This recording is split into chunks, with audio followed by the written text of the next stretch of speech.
بسم اللہ الرحمن الرحیم۔ ناظرین اکرام السلام علیکم ورحمۃ اللہ وبرکاتہ۔ ایک بھائی نے سوال کیا ہے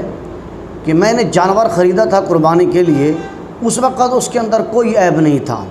بالکل صحیح سالم وہ جانور تھا، تو اب اس کے اندر عیب پیدا ہو گیا ہے، تو کیا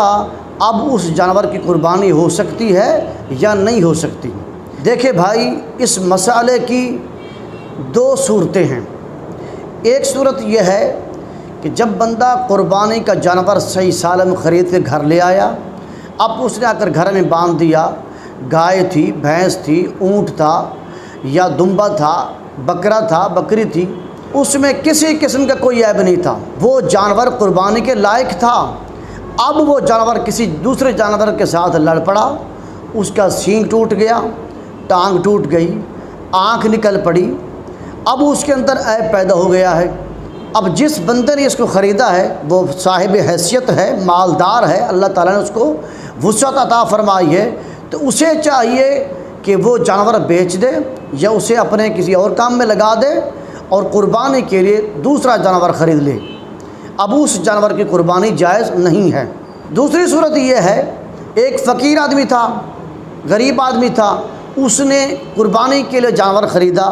اس وقت اس کے اندر کسی قسم کا کوئی عیب نہیں تھا، گھر میں لے آیا، اب اس کے اندر کوئی عیب پیدا ہو گیا ہے اور وہ آدمی صاحب حیثیت نہیں ہے، اب اس بندے کو دوسرا جانور خریدنے کی طاقت نہیں ہے، تو وہ آدمی یعنی فقیر آدمی اسی جانور کی قربانی کر دے، اس کے لیے جائز ہے۔ ایک صورت عیب کی یہ بھی ہے، چاہے فقیر آدمی ہو چاہے امیر آدمی ہو، وہ جانور خرید کے گھر لے آیا، عین قربانی کے وقت یعنی ذبح کرتے وقت جانور اچھلا کودا، اس کا سینگ ٹوٹ گیا یا اس کی آنکھ نکل گئی یا اس کی ٹانگ ٹوٹ گئی،